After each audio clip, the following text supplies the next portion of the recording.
Jérémie chapitre 31. En ce temps-là, dit l'Éternel, je serai le Dieu de toutes les familles d'Israël, et ils seront mon peuple. Ainsi parle l'Éternel. Il a trouvé grâce dans le désert, le peuple de ceux qui ont échappé au glaive. Israël marche vers son lieu de repos. De loin, l'Éternel se montre à moi. Je t'aime d'un amour éternel. C'est pourquoi je te conserve ma bonté. Je te rétablirai encore et tu seras rétabli, Vierge d'Israël. Tu auras encore des tambourins pour parure et tu sortiras au milieu des danses joyeuses. Tu planteras encore des vignes sur les montagnes de Samarie. Les planteurs planteront et cueilleront les fruits. Car le jour vient où les gardes crieront sur la montagne d'Éphraïm. Levez-vous, montons à Sion vers l'Éternel notre Dieu. Car ainsi parle l'Éternel. Poussez des cris de joie sur Jacob, éclatez d'allégresse à la tête des nations. Élevez vos voix, chantez des louanges et dites, Éternel, délivre ton peuple, le reste d'Israël. Voici, je les ramène du pays du septentrion, je les rassemble des extrémités de la terre. Parmi eux sont l'aveugle et le boiteux, la femme enceinte et celle en travail. C'est une grande multitude qui revient ici. Ils viennent en pleurant, et je les conduis au milieu de leurs supplications. Je les mène vers des torrents d'eau par un chemin uni où ils ne chancellent pas, car je suis un père pour Israël et Éphraïm est mon premier-né.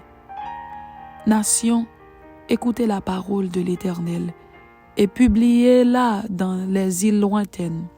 Dites, celui qui a dispersé Israël le rassemblera, et il le gardera comme le berger garde son troupeau.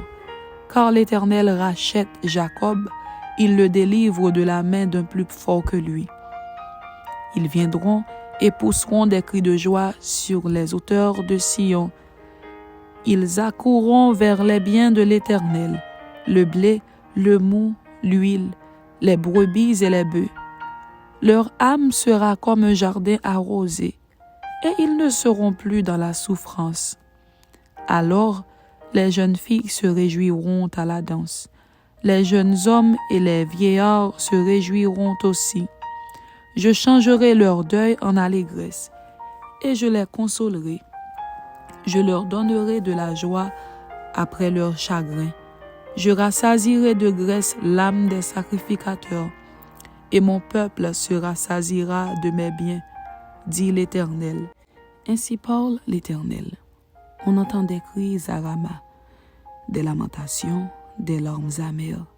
Rachel pleure ses enfants. Elle refuse d'être consolée sur ses enfants, car ils ne sont plus. Ainsi parle l'Éternel. Retiens tes pleurs, retiens les larmes de tes yeux, car il y aura un salaire pour tes œuvres, dit l'Éternel. Ils reviendront du pays de l'ennemi. Il y a de l'espérance pour ton avenir, dit l'Éternel.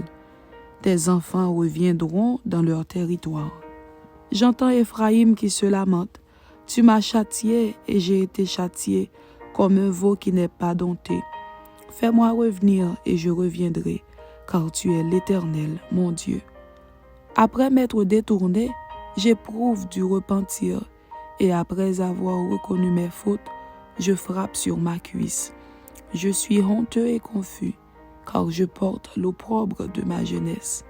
Éphraïm est-il donc pour moi un fils chéri, un enfant qui fait mes délices? Car plus je parle de lui, plus encore son souvenir est en moi. Aussi mes entrailles sont émues en sa faveur. J'aurai pitié de lui, dit l'Éternel. Dresse des signes, place des poteaux, prends garde à la route, au chemin que tu as suivi. Reviens, Vierge d'Israël, reviens dans ces villes qui sont à toi. Jusque à quand seras-tu errante, fille égarée? Car l'Éternel crée une chose nouvelle sur la terre. La femme recherchera l'homme. Ainsi parle l'Éternel des armées, le Dieu d'Israël. Voici encore ce que l'on dira dans le pays de Juda et dans ses villes, quand j'aurai ramené leurs captifs. Que l'Éternel te bénisse, demeure de la justice, montagne sainte. Là s'établiront Juda et toutes ses villes, les laboureurs et ceux qui conduisent les troupeaux. Car je rafraîchirai l'âme altérée, et je rassasierai toute âme languissante. Là-dessus, je me suis réveillé, et j'ai regardé. Mon sommeil m'avait été agréable. Voici, les jours viennent, dit l'Éternel, où j'ensemencerai la maison d'Israël et la maison de Juda, d'une semence d'hommes et d'une semence de bêtes. Et comme j'ai veillé sur eux pour arracher, abattre, détruire, ruiner et faire du mal, ainsi je veillerai sur eux pour bâtir et pour planter, dit l'Éternel. En ces jours-là, on ne dira plus « les pères ont mangé des raisins verts et les dents des enfants en ont été agacées ». Mais chacun mourra pour sa propre iniquité. Tout homme qui mangera des raisins verts, ses dents en seront agacées. Voici, les jours viennent, dit l'Éternel, où je ferai avec la maison d'Israël et la maison de Juda une nouvelle alliance. Non comme l'alliance que je traitais avec leur père, le jour où je les saisis par la main pour les faire sortir du pays d'Égypte, alliance qu'ils ont violée, quoique je fusse leur maître, dit l'Éternel. Mais voici l'alliance que je ferai avec la maison d'Israël. Après ces jours-là, dit l'Éternel, je mettrai ma loi au-dedans d'eux. Je l'écrirai dans leur cœur, et je serai leur Dieu, et ils seront mon peuple. Celui-ci n'enseignera plus son prochain, ni celui-là son frère, en disant « Connaissez l'Éternel », car tous me connaîtront, depuis le plus petit jusqu'au plus grand, dit l'Éternel, car je pardonnerai leur iniquité, et je ne me souviendrai plus de leurs péchés. Ainsi parle l'Éternel qui a fait le soleil pour éclairer le jour, qui a destiné la lune et les étoiles à éclairer la nuit, qui soulève la mer et fait mugir ses flots, lui dont le nom est l'Éternel des armées. Si ces lois viennent à cesser devant moi, dit l'Éternel, la race d'Israël aussi cessera pour toujours d'être une nation devant moi. Ainsi parle l'Éternel, si les cieux en haut peuvent être mesurés, si les fondements de la terre en bas peuvent être sondés, alors je rejetterai toute la race d'Israël à cause de tout ce qu'ils ont fait, dit l'Éternel. Voici, les jours viennent, dit l'Éternel, où la ville sera rebâtie à l'honneur de l'Éternel, depuis la tour de Hananiel jusqu'à la porte de l'angle. Le cordeau s'étendra encore vis-à-vis jusqu'à la colline de Gareb et fera un circuit du côté de Goat. Toute la vallée des cadavres et de la cendre et tous les champs jusqu'au torrent de Cédron, jusqu'à l'angle de la porte des chevaux à l'Orient, seront consacrés à l'Éternel et ne seront plus à jamais ni renversés ni détruits.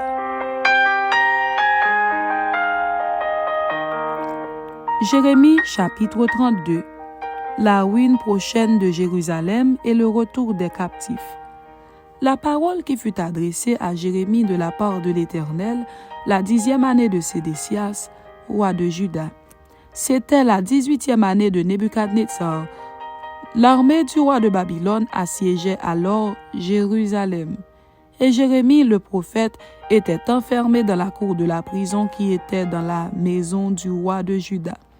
Sédécias, roi de Juda, l'avait fait enfermer et lui avait dit « Pourquoi prophétises-tu en disant « Ainsi parle l'Éternel, voici je livre cette ville entre les mains du roi de Babylone et il la prendra. » Sédécias, roi de Juda, n'échappera pas aux Chaldéens, mais il sera livré entre les mains du roi de Babylone. Il lui parlera bouche à bouche et ses yeux verront ses yeux. Le roi de Babylone emmènera Sédécias à Babylone, où il restera jusqu'à ce que je me souvienne de lui, dit l'Éternel. Si vous vous battez contre les Chaldéens, vous n'aurez point de succès. Jérémie dit, la parole de l'Éternel m'a été adressée en ces mots.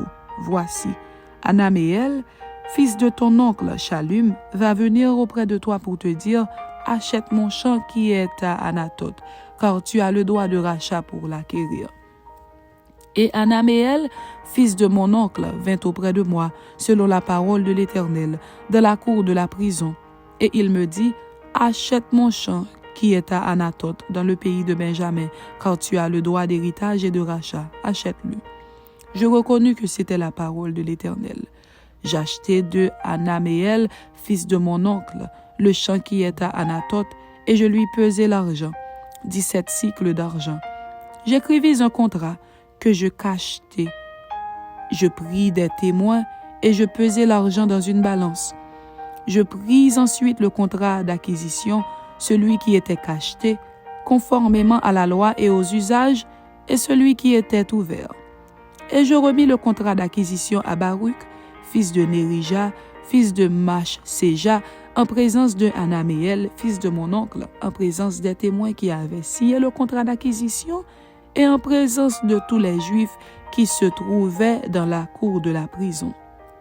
Et je donnai devant eux cet ordre à Baruch. Ainsi parle l'Éternel des armées, le Dieu d'Israël.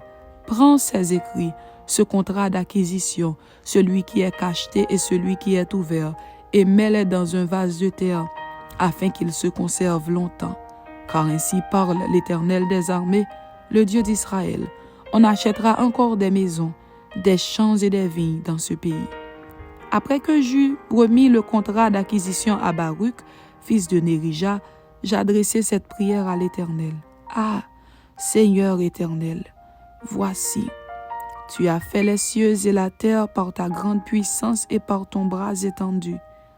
Rien n'est étonnant de ta part. Tu fais miséricorde jusqu'à la 1000e génération, et tu punis l'iniquité des pères dans le sein de leurs enfants après eux. Tu es le Dieu grand, le puissant, dont le nom est l'Éternel des armées. Tu es grand en conseil et puissant en action.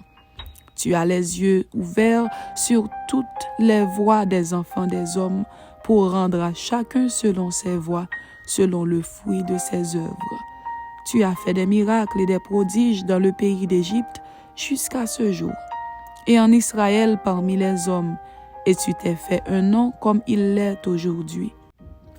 Tu as fait sortir du pays d'Égypte ton peuple d'Israël avec des miracles et des prodiges à main forte et à bras étendus, et avec une grande terreur. Tu leur as donné ce pays que tu avais juré à leur père de leur donner, pays où coule le lait et le miel. Ils sont venus et ils en ont pris possession.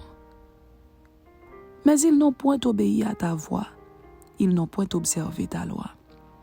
Ils n'ont pas fait tout ce que tu leur avais ordonné de faire. Et c'est alors que tu as fait fondre sur eux tous ces malheurs. Voici, les terrasses s'élèvent contre la ville et la menacent. La ville sera livrée entre les mains des Chaldéens qui l'attaquent, vaincue par l'épée, par la famine et par la peste. Ce que tu as dit est arrivé, et tu le vois. Néanmoins, Seigneur éternel, tu m'as dit, achète un champ pour de l'argent, prends des témoins, et la ville est livrée entre les mains des Chaldéens. La parole de l'Éternel fut adressée à Jérémie en ces mots. Voici, je suis l'Éternel, le Dieu de toute chair. Y a-t-il rien qui soit étonnant de ma part? C'est pourquoi ainsi parle l'Éternel. Voici, je livre cette ville entre les mains des Chaldéens et entre les mains de Nebuchadnezzar, roi de Babylone, et il la prendra. Les Chaldéens qui attaquent cette ville vont entrer, ils y mettront le feu, et ils la brûleront, avec les maisons sur les toits desquelles on a offert de l'encens à Baal et fait des libations à d'autres dieux afin de m'irriter. Car les enfants d'Israël et les enfants de Juda n'ont fait dès leur jeunesse que ce qui est mal à mes yeux. Les enfants d'Israël n'ont fait que m'irriter par l'œuvre de leurs mains, dit l'Éternel. Car cette ville excite ma colère et ma fureur depuis le jour où on l'a bâtie jusqu'à ce jour. Aussi je veux l'ôter de devant ma face, à cause de tout le mal que les enfants d'Israël et les enfants de Juda ont fait pour m'irriter. Eux, leurs rois, leurs chefs, leurs sacrificateurs et leurs prophètes, les hommes de Juda et les habitants de Jérusalem. Ils m'ont tourné le dos, ils ne m'ont pas regardé. On les a enseignés dès le matin, mais ils n'ont pas écouté pour recevoir instruction. Ils ont placé leurs abominations dans la maison sur laquelle mon nom est invoqué, afin de la souiller. Ils ont bâti des hauts lieux à Baal dans la vallée de Ben-Hinnom pour faire passer à Moloch leurs fils et leurs filles, ce que je ne leur avais point ordonné. Et il ne m'était point venu à la pensée qu'ils commettraient de telles horreurs pour faire pécher Juda. Et maintenant, ainsi parle l'Éternel, le Dieu d'Israël, sur cette ville dont vous dites, elle sera livrée entre les mains du roi de Babylone, vaincue par l'épée, par la famine et par la peste. Voici, je les rassemblerai de tout le pays où je les ai chassés, dans ma colère, dans ma fureur et dans ma grande irritation. Je les ramènerai dans ce lieu, et je les y ferai habiter en sûreté. Ils seront mon peuple, et je serai leur Dieu.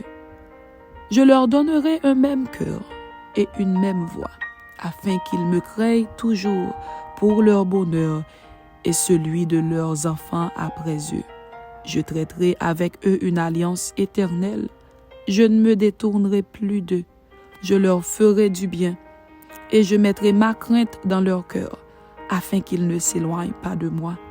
Je prendrai plaisir à leur faire du bien, et je les planterai véritablement dans ce pays, de tout mon cœur et de toute mon âme.